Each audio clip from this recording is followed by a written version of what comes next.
Mr. Diedat, I must admit that you know the scriptures very well, but you don't understand them. Mr. Diedat, I don't proclaim to have to answer your questions, but I would like you to explain two questions. I'd like you to explain two issues, to me. And that is the first one, when Peter walked on the water to Jesus, then he sunk into the water. Jesus stooped down to help him, and then when they both got into the boat, according to the Bible, it says that they worshipped him in categorical English. You, on previous lectures recently, said and explained it away that Thomas exclaimed, "Oh, my Lord and my God," in a way of getting a fright. But in a case like that, I'm sure that Jesus would have rebuked him, knowing the law of the commandments, don't take the name of your God in vain, because that would be clearly taking God's name in vain. Would you kindly just explain it to me? There was nothing about Peter worshipping Jesus. You see, this worship, this word worship, you open your new Bible now, New Bible, you'll find a different word for worship. You'll open the RSV, you'll find a different word for worship. You see? Right, but what are the alternative, what are the synonyms used for worship? And everyone is worship. Right. Now to the Jew, if the Jew worshipped Jesus, you see, that means all the disciples were worshipping him. If Peter worshipped him, then all the other disciples likewise must be worshipping him, because Peter was the leader of the disciples. But we find nowhere the disciples ever prostrating before Jesus at any time. The 11 or the 12 worshipping him. Worshipping him means that you are our God. You see, this word worship, you ask the Roman Catholic. Look, they have a good knowledge of the scriptures.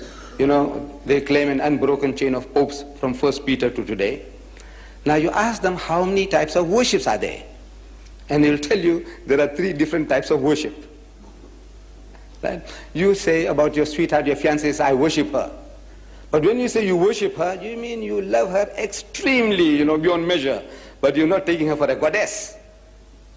Look, this is an expression we use commonly. It says, you're worshipping the guy. It says, money my God, woman my guide, says the Frenchman. We say you are worshipping money, you're worshipping women. But you don't say, money is my God, or you don't say, woman is my God. But you use the word worship.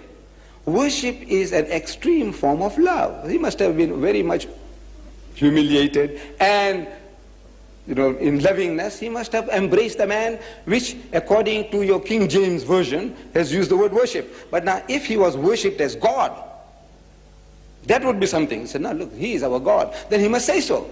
Then we say, look, they were all worshipping him. But at no time do we hear that they ever worshipped him as a people instead of worshipping God. He's telling you, come, worship God, the Father in heaven. He's the only God. He's the real God.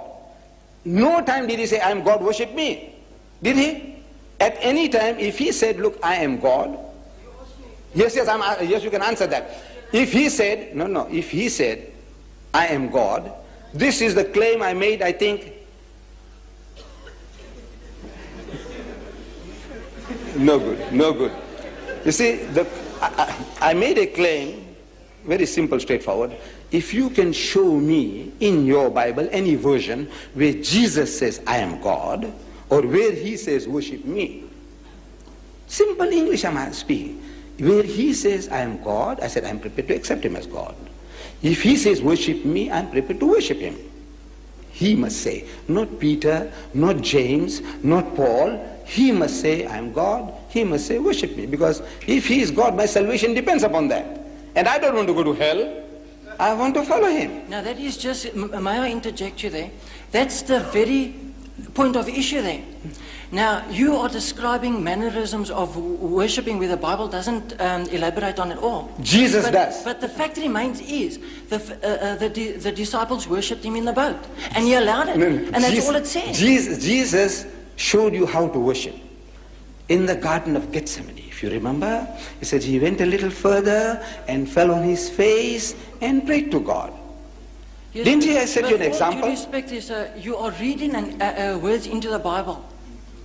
You find that verse in Matthew. And he went a little further. Except the fact that he dropped down on his face and so on. But that makes no eyes. The fact remains the Jews, disciples the did Jews, worship him. No, how did the Jews worship? Look, if you want to know the Muslims how they worship, you go to the mosque. Go to the mosque and see how they worship.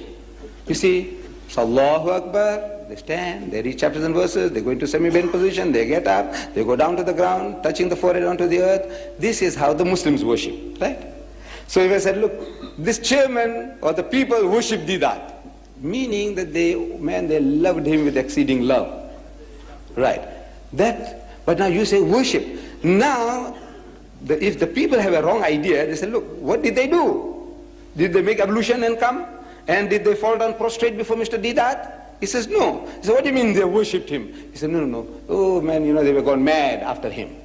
Now, that's quite a different thing. You see, now you are using a word and you are explaining something else figuratively. But that's exactly what you are doing now. No, I'm not doing that. Jesus Christ and all the prophets, they had a form of worship, the Jews, which you are not following, you don't know. Look, and Abraham fell on his face and prayed to God. And Moses and Aaron fell on their faces and prayed to God. And Joshua fell on his face and prayed to God. And Jesus fell on his face and prayed to God. Look, everybody falling on their faces and praying. What is this? This is the way you worship God. Fall on your face and pray. The Pope, wherever he goes, he kisses the ground. He makes the prostration, as the Muslim does. See, maybe, I don't know, he's communing with the soil or what, I don't know. But he's doing exactly as the Muslim does. Then you might say he's worshipping the ground. He goes to Nigeria, he worships the ground there. He goes to Poland, he worships the ground there. No, he's not worshipping. He's showing some kind of humility, respect, maybe. But now, Moses, this is how he did it. Jesus did it. Abraham did it. Joshua did it. But you don't do it. So you have your own idea about worship.